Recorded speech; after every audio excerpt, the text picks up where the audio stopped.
With the announcement of a potential takeover of Rangers being revealed just last month, it has dominated the news in Scottish football. Small developments have come here and there, however, other than a couple of weeks ago when a deal was agreed in principle, nothing has really been announced since. However, today some groundbreaking news was announced in regards to the takeover, which Rangers fans will be ecstatic to hear. We will reveal this in today's video, whilst also going over all the latest Rangers news from the last 24 hours. There is so much to discuss in today's video, so be sure to like the video and subscribe to the channel for daily Rangers content. But first, Alex Rae has reflected on the controversial sports science decisions that played a part in Philippe Clement's exit from Rangers.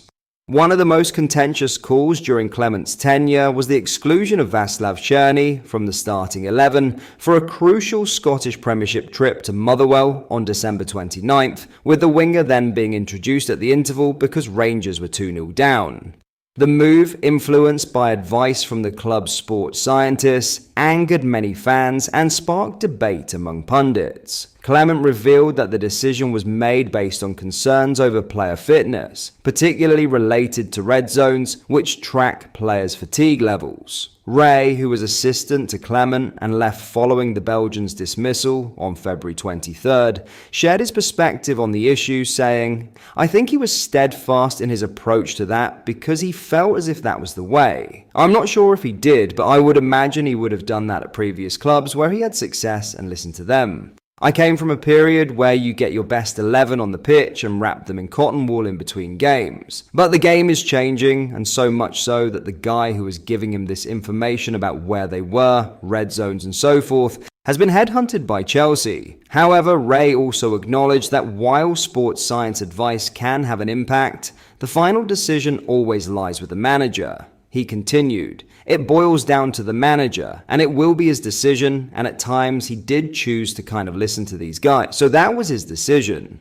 The decision to part ways with Clement came after a run of disappointing results, including a Scottish Cup exit to Queen's Park that Clement himself admitted was embarrassing. And the former Rangers first-team coach also opened up about the painful conversation he had with CEO Patrick Stewart, in which he was informed of his own sacking from the club. Speaking on the Go Radio football show, Rae said, "I spoke to Patrick Stewart. It was a fairly amicable discussion. I wasn't hard work in any shape or form. I think he was probably more relieved there wasn't a rant or rave coming down the phone. I have been round this game long enough. They've made their decision, and it is just time to move on. He said to me at the tail end of the conversation, 'You are welcome to come to the football club as our guest,' and I said I have 2 season tickets."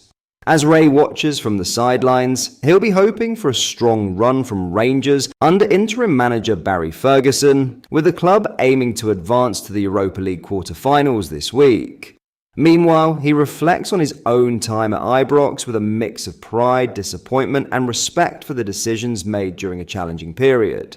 Now in some massive 49ers takeover news, the Rangers takeover deal has moved a step closer to completion after the key parties received their first tranche of the legal paperwork required to bring about regime change at Ibrox. And RFC News understands the multi-million-pound transaction is on course to be completed by the end of May as high-level negotiations continue behind the scenes. Discussions over the blockbuster move started in October, and talks remain positive as major players on both sides of the deal look to put pen to paper. Parag Marath, the chief executive of 49ers Enterprises, and health insurance tycoon Andrew Kavanagh are on the brink of an agreement that will herald in sweeping change around the boardroom table. Former chairman Dave King told the media last month how the deal would be his legacy at Ibrox as he prepares to sell his major shareholding in RIFC plc. John Bennett and Barry Scott are also expected to offload their entire shareholdings as part of the agreement. Several other key figures will sell a percentage of their stock to ensure the American consortium have a controlling interest of 51% in Rangers. It is believed at least 2 appointments will be made to the Ibrox board once the transfer of power has been finalised. It is understood that the main players in the deal received the first formal proposals for their consideration at the start of the week. The main paperwork has not yet been finalised, but initial documents are now under review.